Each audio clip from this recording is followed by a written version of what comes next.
बिस्मिल्लाहिर्रहमानिर्रहीम। प्रोग्राम पैगाम रमज़ान में आपका मेज़बान नेचुरोपैथिक डॉक्टर जमील महरवी आपको खुशामदीद कहता है। आज आपसे बात होगी रोज़ा और ब्लड प्रेशर, यानी ब्लड प्रेशर के मरीज़ जो हैं उनके लिए रोज़ा जो है वो कितनी अफादियत का हामिल है,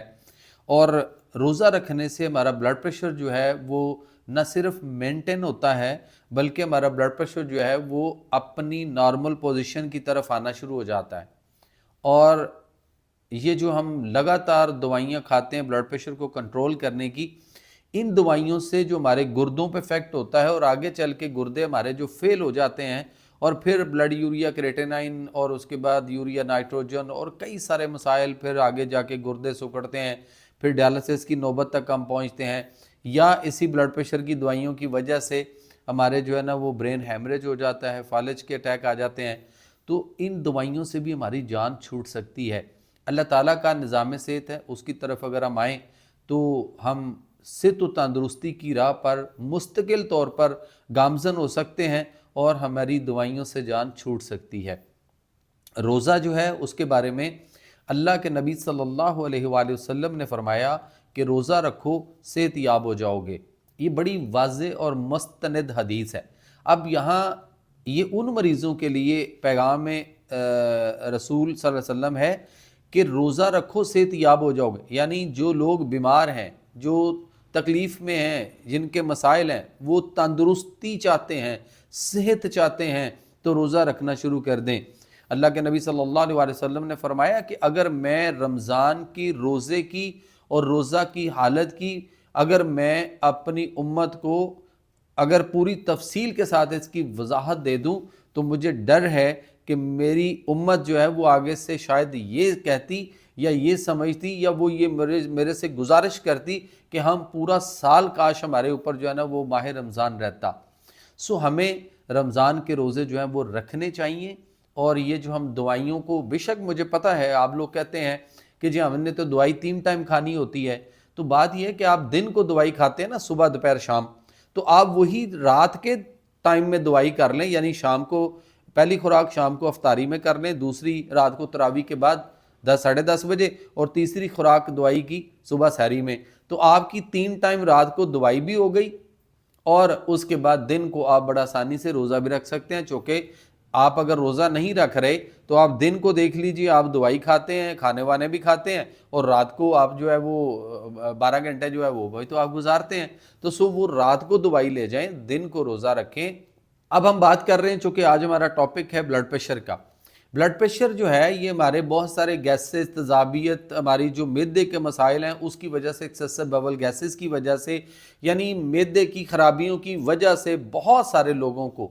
अक्सरियत को जो ब्लड प्रेशर है वो मैदे की खराबी की वजह से होता है। जब आप रोज़ा रखेंगे और एक टाइम एज मेडिसन, और जैसे मैं बताता हूँ तो आपको, या जैसे हम सुबह एक टाइम से जो है वो हम ब्रेकफास्ट या नाश्ता या सहरी करते हैं और उसके बाद फिर एक मखसूस वक्त तक हम कुछ नहीं खाते पीते, और फिर हम शाम को सूरज गुरूब होने के बाद हम जो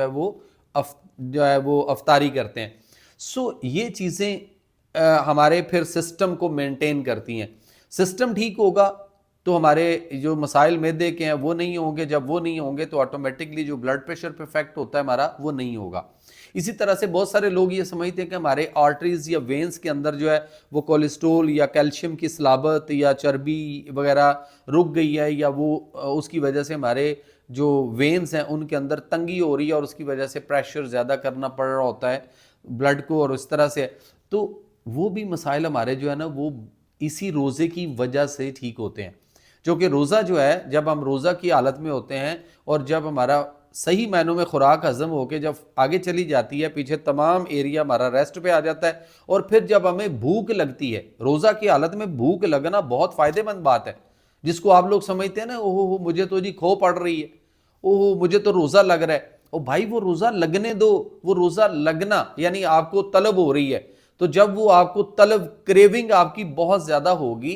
तो उस वक़्त आपका जिस्म आपके अंदर मौजूद में, जिस्म के अंदर मौजूद जो एनापास टिश्यूज़ हैं, मसल्स हैं, जो आपका एक्स्ट्रा कोलेस्ट्रोल है, जो आपकी फैट है, اور اس کے علاوہ جو آپ کا ایکسٹرا گلوکوز اور جو بھی چیزیں کونوں خدروں میں ہمارے ادھر ادھر کہیں لگی ہوئی ہیں، یہ ان ساری چیزوں کو وہ اس کو کھانا شروع کر دیتا ہے، کیونکہ آپ کے رسولیوں گلٹیوں تک جو چیزیں ہوتی ہیں ان کے اندر بھی جو ہے وہ نیوٹرینٹ یا نیوٹریشن جو ہے وہ موجود ہوتی ہے، تو یہ اس کو لیتا ہے اور اس کو کھا جاتا ہے، اس کو ختم کر دیتا ہے، اور ہمارے لیے یہ باعث فائدہ ہے۔ یہ جو فاسٹنگ ہے جس کو ہم فاقہ کہتے ہیں، اور کم کھاؤ تاکہ وہ جلدی پروسیس ہو، آگے جزو بدن بنے اور پیچھے آپ کا پورا ڈائجسٹو ٹریک جو ہے وہ خالی ہو جائے، اور پھر آپ کو طلب ہو، اور اس کریونگ اور اس طلب سے آپ کو بے شمار فائدے جو ہیں وہ حاصل ہوتے ہیں۔ لیکن صرف ایک شرط ہے کہ صبح کو آپ سحری میں کبھی بھی دہی وغیرہ جو ہے اس کا استعمال نہ کریں، لسی نہ پئیں، کیونکہ آپ کو انرجی والی انرجیٹک چیزیں چاہیے جو آپ کو انرجی دیں، حرارت دیں، نہ کہ ہم صبح سحری میں ٹھنڈی چیزوں کا استعمال کریں تو وہ پھر ہمارے خوراک معدے کے اندر دیر تک پڑی رہتی ہے، پروسیس نہیں ہوتی، بس جاتی ہے، اور اس کی وجہ سے پھر ہمیں کھٹے ڈکار اور کئی سارے مسائل ہوتے ہیں۔ اور اسی طرح شام کو یہ جو پکوڑے، سموسے، دہی بھلے، فروٹ چاٹ اور مختلف قسم کے مشروب اور چینی کے شربت اور بیچ میں کولڈ ڈرنک اور دودھ سوڈے اور اس کے بعد اسٹرابری کے ملک شیک، یہ سارے کے سارے جو ہے یہ نقصان دہ ہیں۔ ہمیں شام کو جو ہے وہ صرف کھجوریں اور بادام کی گری یا خالی کھجوریں لے لیں، یا ڈرائی فروٹ میں جو چیزیں آپ کے پاس ایزیلی اویلیبل ہیں وہ لے لیں، نہیں تو کھجور تو ہوتی ہے، اور اس کے بعد آپ جو ہے وہ ادرک، زیرہ، پودینہ کا قہوہ لے لیں، یا گرم دودھ کر کے نیم گرم دودھ جو ہے وہ آپ افطاری میں لیجئے، یہ ٹھنڈا پانی اور ٹھنڈے مشروبات چھوڑ دیجئے، اس کے بعد نماز پڑھیے، اور اس کے بعد پھر آپ نماز کے بعد ڈائریکٹ کھانے پہ چلے جائیں۔ جب آپ اس طرح سے اپنے رمضان کو گزاریں گے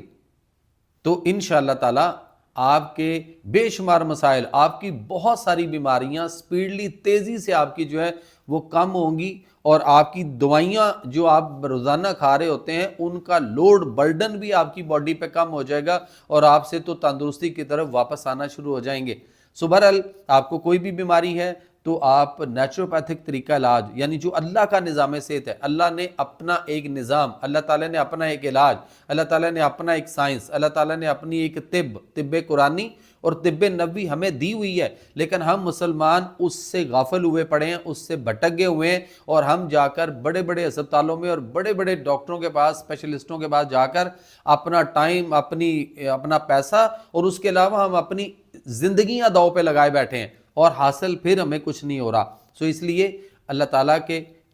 حکم کے مطابق اور نبی کریم صلی اللہ علیہ وسلم کے فرمان عالی شان کے مطابق روزہ رکھو، صحت یاب ہو جاؤ گے، اور نیچروپیتھک طریقہ علاج کی طرف لوٹیے۔ اس کے ساتھ ہی اپنے میزبان نیچروپیتھک ڈاکٹر جمیل مہروی کو پروگرام